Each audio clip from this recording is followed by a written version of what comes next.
Existe um silêncio que não é vazio. É denso, é pesado, é elétrico. É o silêncio que vem depois que um evitativo e um empata decidem cortar contato de vez, sem volta, sem explicação. Você já sentiu isso? Aquele peso estranho no peito que não passa com o tempo, que não passa com distração nenhuma, por mais que você tente. Aquela sensação de que algo muito maior do que uma simples separação está acontecendo dentro de você, algo que você ainda não sabe nomear direito. Não é drama, não é fraqueza, é a sua psique reagindo a uma ruptura que vai muito além do que os olhos conseguem enxergar. A maioria das pessoas acredita numa versão simples dessa história. Elas pensam que o empata desmorona, sofre, implora, enquanto o evitativo segue a vida, ileso, frio, indiferente, como se nada tivesse acontecido ali dentro dele. Essa é a ilusão do ego. É apenas a superfície de uma história muito mais profunda e muito mais dolorosa para os dois lados envolvidos. Porque, na verdade, os dois entram em guerra, não um contra o outro, mas contra a própria sombra, aquela parte de si mesmos que sempre evitaram encarar, que sempre empurraram para o escuro da própria mente, ano após ano. Segundo Carl Jung, quando duas pessoas se afastam depois de um vínculo assim, elas não perdem apenas um parceiro. Elas perdem o espelho psíquico, aquele lugar onde projetavam tudo o que não conseguiam admitir sobre si mesmas. O empata projetava ali sua fome de ser escolhido, sua necessidade profunda de ser indispensável para alguém. O evitativo projetava ali o seu medo mais antigo, o medo de precisar de alguém e ser ferido justamente por isso, o medo de se entregar e se arrepender depois. E quando esse espelho se quebra, os dois são obrigados, pela primeira vez, a olhar de verdade para dentro de si mesmos. Se você já viveu esse tipo de silêncio, se já sentiu esse vazio depois de cortar contato com alguém que mexeu fundo em você, escreva agora a palavra espelho nos comentários. Isso vai ancorar esse momento de consciência, porque o que vem a seguir não é sobre quem sofre mais. É sobre o que cada um de vocês é forçado a enfrentar quando ninguém mais está olhando, quando o silêncio se torna a única testemunha de tudo o que ficou por dizer. Para entender por que essa dor é tão profunda, você precisa entender o que aconteceu antes do silêncio se instalar entre vocês dois. Antes da ruptura, existia uma atração que parecia destino, que parecia inevitável, escrita antes mesmo do primeiro encontro, mas era, na verdade, um jogo inconsciente de projeções. O empata via no evitativo algo que ele mesmo não tinha: a firmeza, a autonomia, a capacidade de não se perder nos próprios sentimentos. E se apaixonava por isso, sem perceber que estava se apaixonando por uma parte dele mesmo que ainda não tinha desenvolvido. O evitativo, por sua vez, via no empata algo que também não tinha: a capacidade de sentir sem medo, de se conectar sem fugir a cada sinal de intimidade que surgia, de amar sem calcular o risco o tempo todo, sem fugir antes de se machucar. Jung chamaria isso de projeção da ânima, a parte feminina, emocional, reprimida dentro do homem que evita o próprio sentir. Os dois se completavam, mas não porque um curava o outro. Eles se completavam porque cada um enxergava, no outro, a peça exata que faltava dentro de si mesmo, a peça perdida havia muito tempo. E é exatamente por isso que o corte de contato dói tanto, mais do que qualquer outra despedida que você já viveu antes. Não é apenas perder uma pessoa, é perder o reflexo, é perder aquele espaço onde, finalmente, você conseguia ver a parte de você que sempre ficou escondida nas sombras. Quando o silêncio se instala, começa ali o que Jung chamava de nigredo, a fase mais escura do processo alquímico da alma. A escuridão que precisa vir antes de qualquer transformação real acontecer, antes de qualquer cura de verdade. Só que essa escuridão não é igual para os dois lados dessa história. Para o empata, é a queda no abismo. É a sensação de ter perdido o chão, de ter perdido o objeto que sustentava toda a sua energia emocional. Já para o evitativo, o silêncio parece, no início, um alívio, uma vitória silenciosa do ego. Ele acredita que recuperou o controle, que está seguro de novo, protegido atrás dos próprios muros, longe de qualquer ameaça. Mas essa sensação de segurança, como você vai entender melhor a seguir, não dura muito tempo, ela começa a rachar por dentro. Nos primeiros dias depois do silêncio, O empata entra em queda livre psíquica. Não é só tristeza. É como se o chão tivesse sumido debaixo dos pés dele de uma vez só, sem aviso, sem preparação nenhuma. Toda a energia dele, o que Jung chamava de libido, estava investida fora de si mesmo, rastreando o outro, cuidando do outro, sentindo pelo outro em cada detalhe do dia. Sem esse objeto de projeção, ele enfrenta pela primeira vez o terror da própria ferida de rejeição. Uma ferida que ele já carregava muito antes de conhecer o evitativo. Uma ferida antiga que só agora, no meio desse silêncio absoluto, finalmente veio à tona para ser encarada. E é aí que surge a pergunta mais dolorosa de todas. A pergunta que ele evitou fazer a vida inteira, escondido atrás do cuidado com os outros. Se eu não estou servindo, se eu não estou curando o outro, se eu não estou sendo necessário para ninguém, quem eu realmente sou, sem essa função, sem esse papel que eu sempre desempenhei? Essa pergunta marca o início da dissolução de um complexo antigo, o complexo do Salvador. O empata começa a perceber, aos poucos e com muita dor, que aquele amor tão generoso também escondia uma compulsão do próprio ego, a necessidade desesperada de ser necessário para alguém, custe o que custar.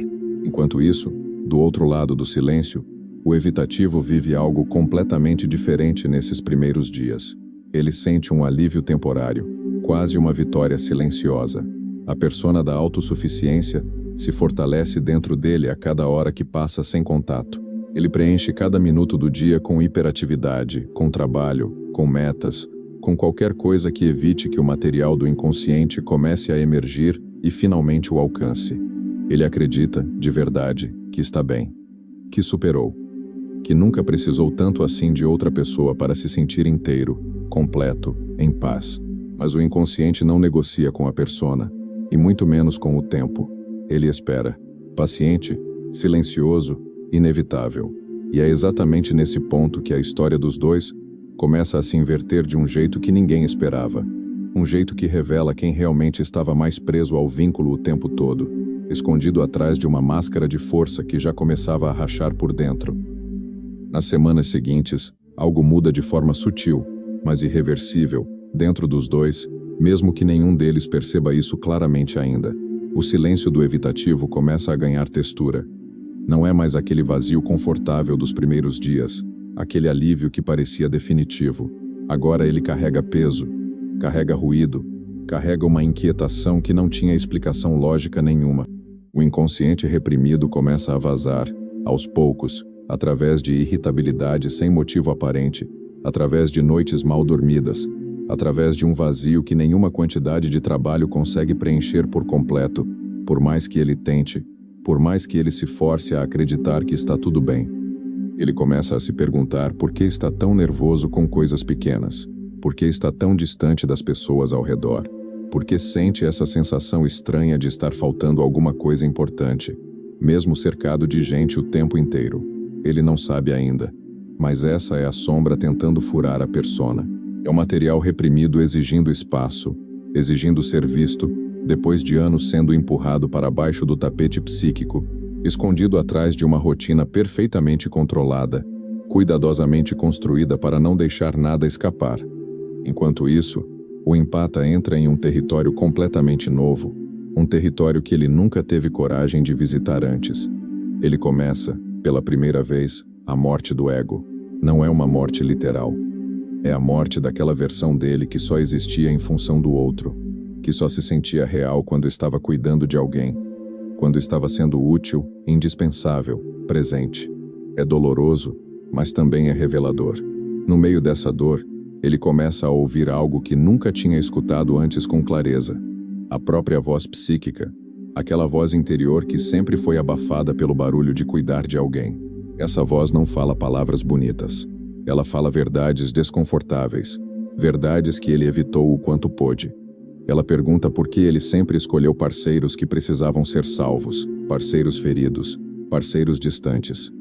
Ela pergunta há quanto tempo ele deixou de perguntar o que ele mesmo sentia, o que ele mesmo precisava, o que ele mesmo queria para si, sem pensar primeiro no outro, sem colocar suas próprias necessidades em último lugar da fila.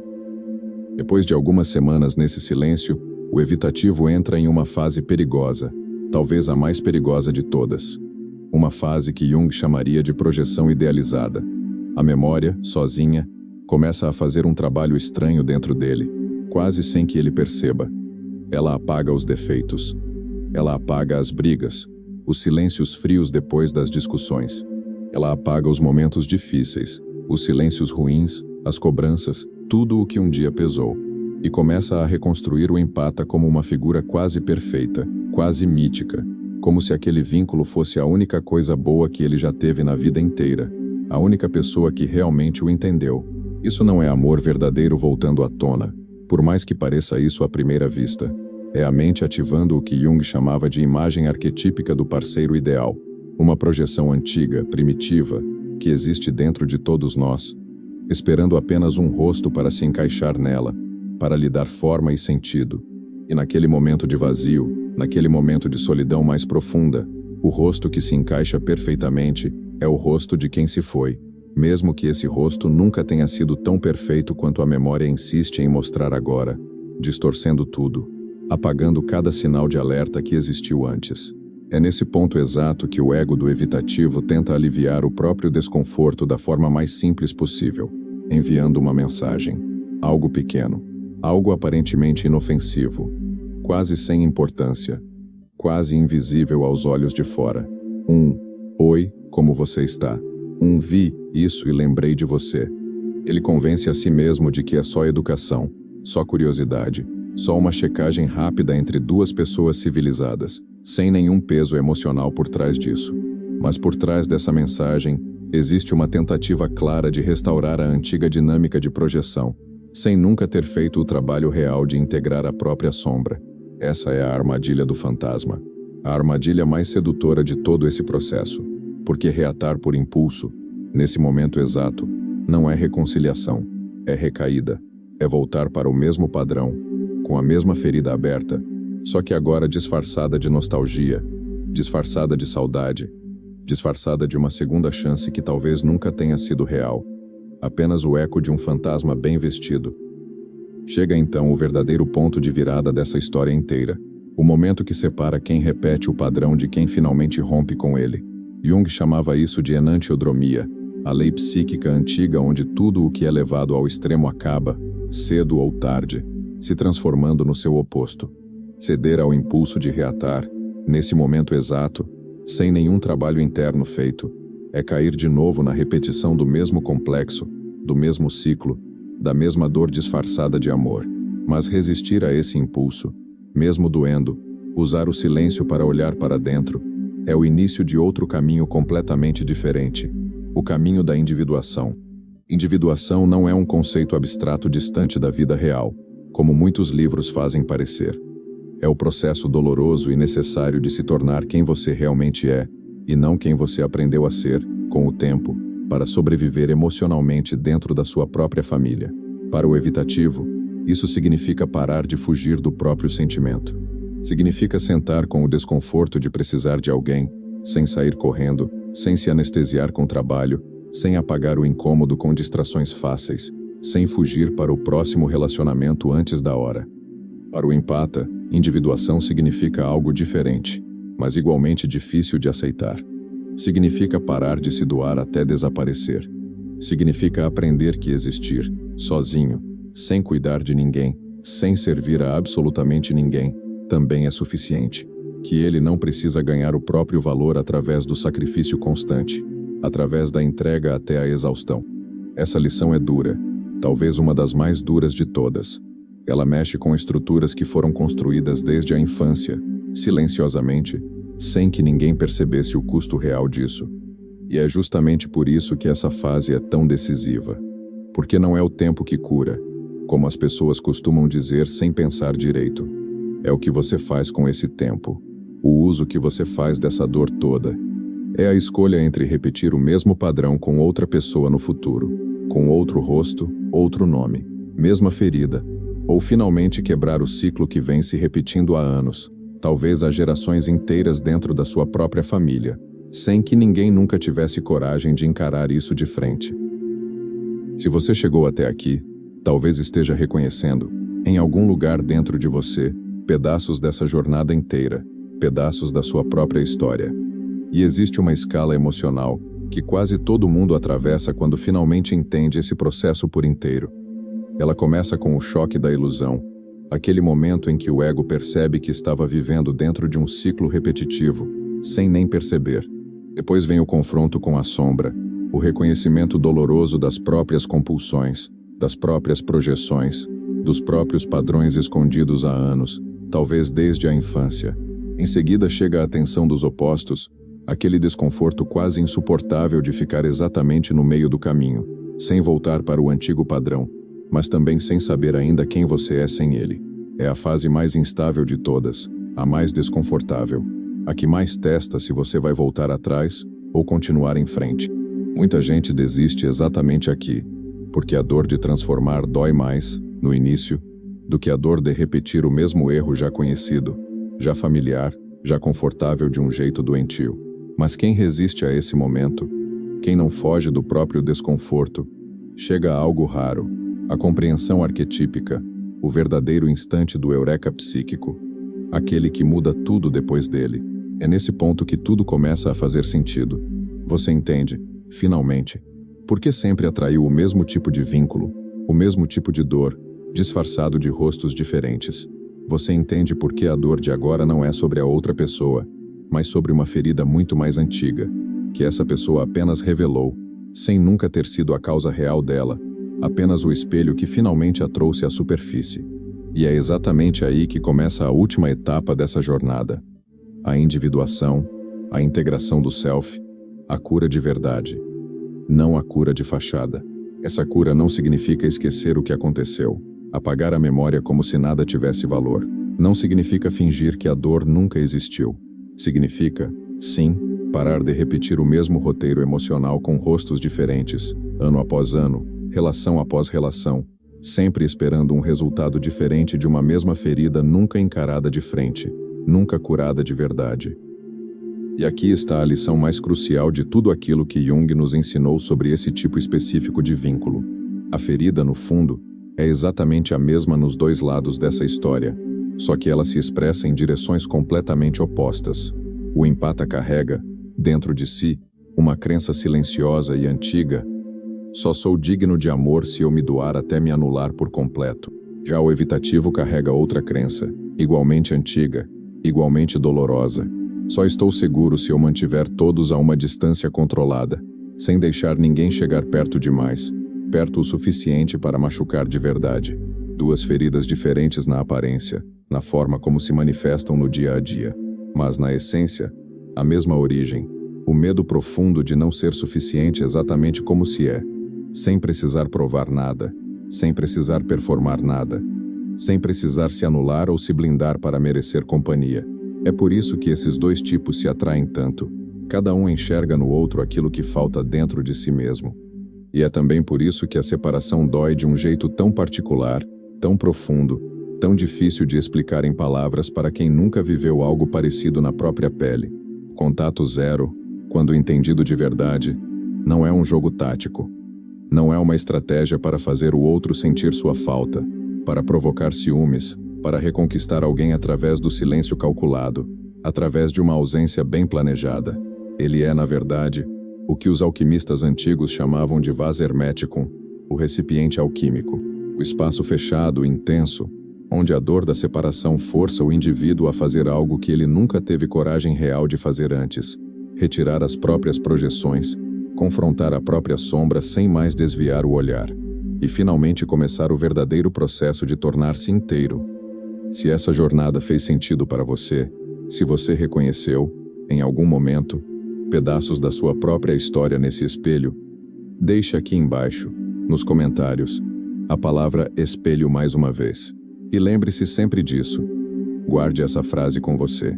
A cura nunca esteve do lado de fora, esperando alguém voltar. Ela sempre esteve dentro de você, esperando, em silêncio, que você tivesse coragem de finalmente olhar.